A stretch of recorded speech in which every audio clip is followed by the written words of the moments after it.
Bismillahirrahmanirrahim. Assalamualaikum warahmatullahi wabarakatuh. Apa kabar teman-teman semuanya?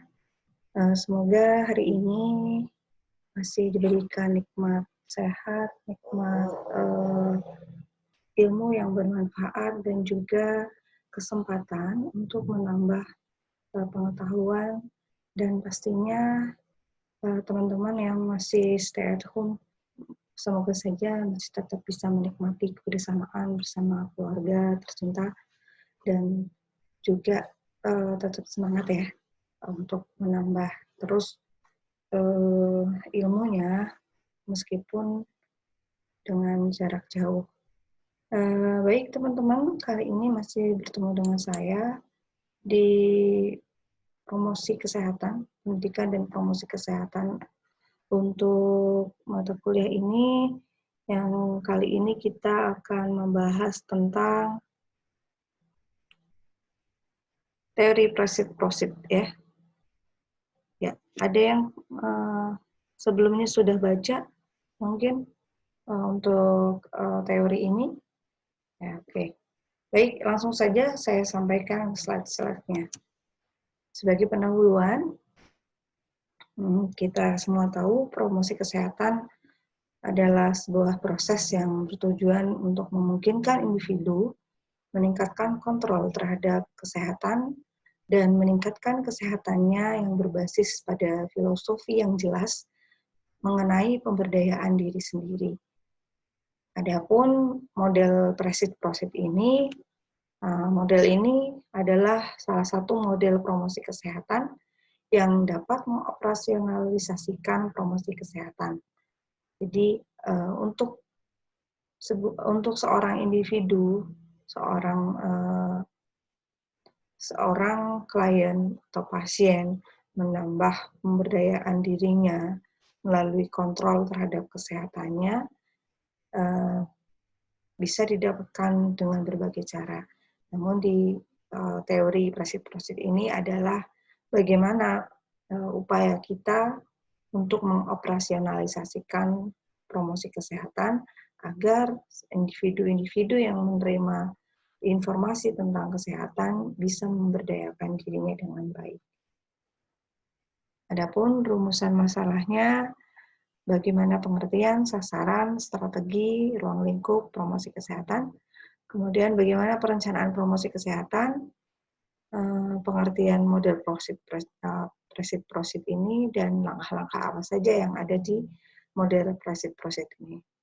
Tujuannya adalah menjelaskan pengertian, sasaran, strategi, dan ruang lingkup promosi kesehatan, menjelaskan apa saja yang harus dikerjakan, apa saja yang harus diketahui tentang perencanaan promosi kesehatan, dan menjelaskan pengertian model prosit, dan menjelaskan langkah-langkah model prosit. Adapun manfaat setelah kita membicarakan atau membahas tentang model prosit ini adalah yang pertama, menambah pengetahuan tentang pengertian, sasaran, strategi, dan ruang lingkup dari promosi kesehatan, menambah pengetahuan tentang perencanaan promosi kesehatan, menambah pengetahuan tentang pengertian model prosit, dan menambah pengetahuan tentang langkah-langkah model prosit. Ya, sebagai awal, direview kembali tentang promosi kesehatan. Definisinya menurut WHO sesuai dengan piagam Ottawa adalah health promotion is the process of enabling people to control over and improve their health to reach a state of complete physical, mental, social well-being, dan individual or group must be able to identify and realize aspiration, to satisfy needs, and to change or cope with the environment. Jadi di promosi kesehatan adalah upaya, proses bagaimana seseorang mengontrol dan menambah kesehatannya, lebih ke arah promosi dan preventif ya, Dan untuk menambah kesejahteraan, meningkatkan derajat kesehatan tidak hanya mental, sosial, dan juga seorang individu itu mampu mendapatkan kesejahteraan secara mental ya, dan nantinya seorang individu ini dia bisa mendapatkan kepuasan dan dapat berubah statusnya terhadap nantinya akan dipengaruhi juga oleh lingkungan. Adapun promosi kesehatan menurut Depkes tahun 2007 adalah promosi kesehatan bukan hanya mengubah perilaku, akan tetapi juga mengharapkan perubahan lingkungan, sistem, dan kebijakan kesehatan. Ya, kita semua tahu untuk mencapai tingkat derajat kesehatan masyarakat tidak hanya dituntut perubahan dari sisi individu saja, akan tetapi juga lingkungan di sekitarnya. Salah satunya yang sangat berpengaruh terhadap kesehatan kita adalah bagaimana sistem kesehatan yang ada di lingkungan kita dan juga kebijakan-kebijakan pemerintah. Nah, saat ini seperti kita tahu kebijakan tentang pengendalian virus corona adalah bagaimana kita mematuhi social distancing, kemudian memakai masker dalam setiap kesempatan, tidak cuci tangan di setiap keadaan, dan bagaimana hal ini dilakukan agar pengendalian terhadap virus corona akan menjadi lebih baik. Karena seperti yang kita tahu, yang paling merasakan saat ini adalah justru kita sebagai tenaga kesehatan. Teman-teman perawat yang ada di garda terdepan pastinya ingin sekali menikmati kehidupannya seperti semula. Oleh karenanya, kita yang masih diberikan kesempatan untuk bisa menikmati lingkungan dengan lebih leluasa, mestinya mendukung upaya promosi kesehatan ini dengan baik. Nah, proses promosi kesehatan sendiri merupakan sebuah proses pembelajaran terhadap pemberdayaan masyarakat, di mana di situ terdapat upaya pembelajaran. Nah, untuk pembelajaran sendiri pastinya dibutuhkan sebuah kesadaran, sebuah kemauan, dan sebuah kemampuan. Tanpa kesadaran, mustahil ya, perubahan itu akan terjadi. Tanpa kemauan, mustahil juga akan terjadi perubahan. Dan tanpa kemampuan, semua kesadaran dan kemauan itu hanya ya omong belaka ya. Nah, oleh karena itu pembelajaran proses pemberdayaan masyarakat ini tidak lain bertujuan tidak lain berasal dari, oleh, untuk, dan bersama masyarakat sesuai dengan sosial budaya yang ada di masyarakat atau kultur yang ada di masyarakat tersebut yang mempengaruhi lingkungan, sehingga ketika komponen-komponen ini bisa dipadu-padakan, bisa bersinergi dengan baik, akan terjadi perubahan di mana masyarakat di situ akan lebih berdaya. Sehingga diharapkan masyarakat tersebut mampu memelihara dan meningkatkan kesehatannya. Hambatan dalam pemeliharaan dan juga penyelenggaraan promosi kesehatan, baik secara struktur, individu, dan juga perencanaan yang ada. Hambatan yang pertama adalah struktur dan sikap. Medical establishment berarti lebih mendorong penyembuhan daripada pencegahan. Akibatnya upaya pendidikan, pencegahan, dan promosi kesehatan diabaikan. Jadi hambatan yang paling pertama yang biasanya didapatkan ketika melakukan promosi kesehatan adalah ketika masyarakat itu lebih cenderung pada upaya pengobatan ya, upaya bagaimana mengobati bukan mencegah. Padahal sejatinya ketika setiap orang sakit itu pasti ada sebab, ada penyebabnya. Dan kita harus memutus mata rantai penyebab itu. Oleh karenanya, upaya pencegahan itu dan promosi kesehatan itu sangat penting untuk dilakukan.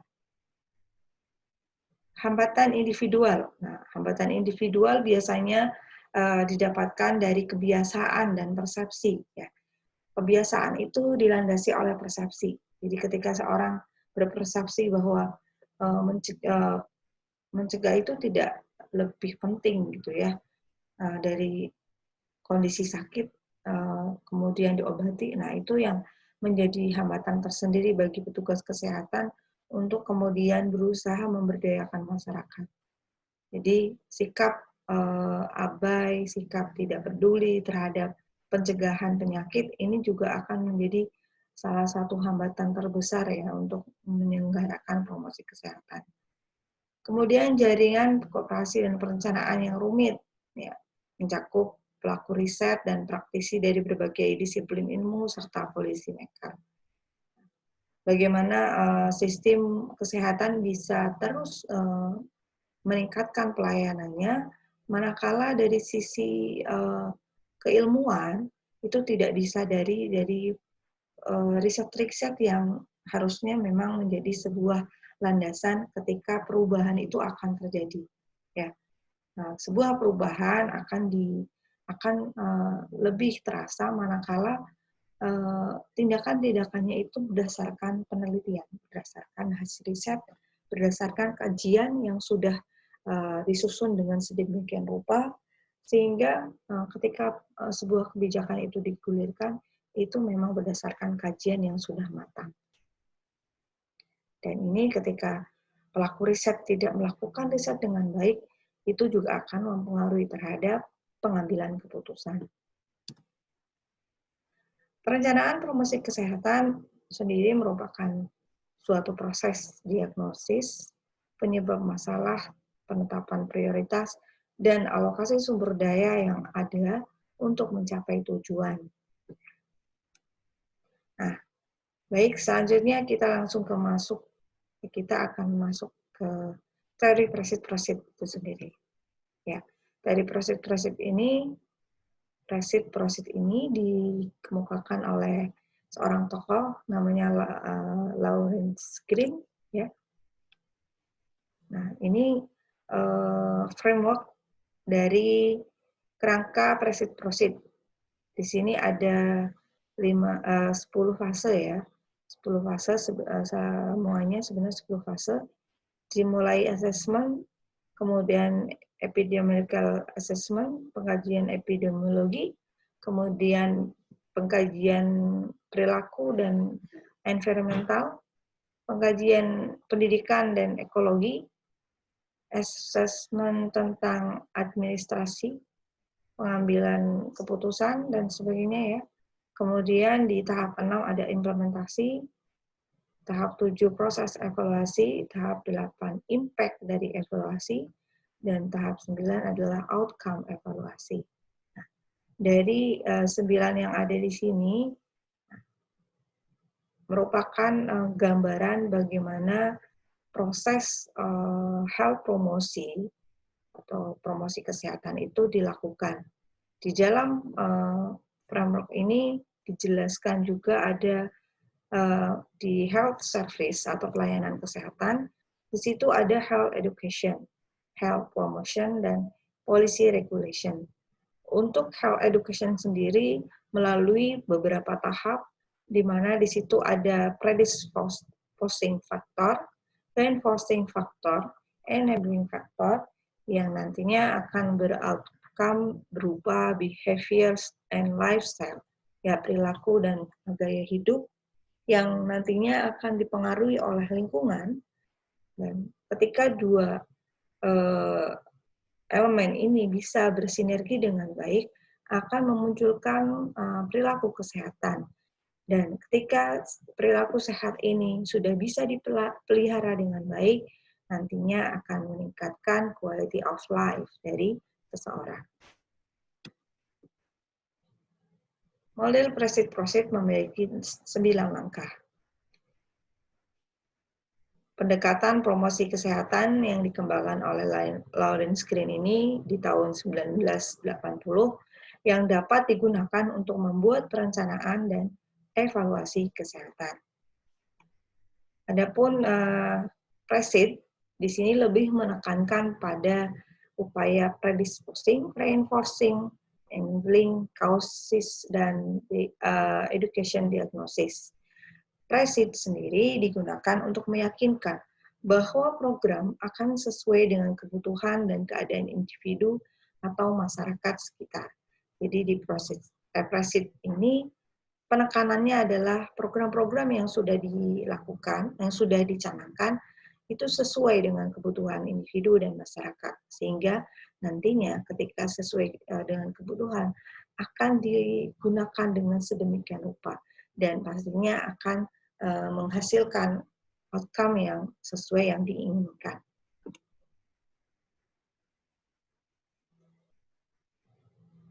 Sembilan langkah dari PRESID ini.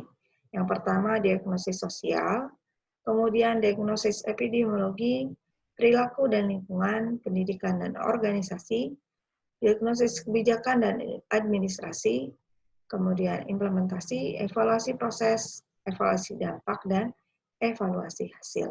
Dari ke-9 proses ini pastinya merupakan sebuah urutan ya, yang kalau kita lihat dengan lebih seksama hampir seperti asuhan keperawatan yang dilakukan oleh perawat. Nah, ini tadi kerangka prosesnya.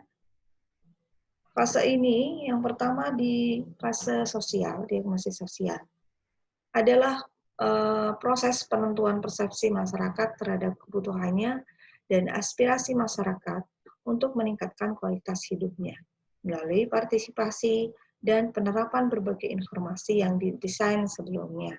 Nah, biasanya ketika kita melakukan KKN atau misalnya kalau di perawat itu program profesi, nah, disitulah kita juga bisa menemukan bagaimana implementasi teori ini, yaitu dengan cara melakukan assessment atau pengkajian masyarakat.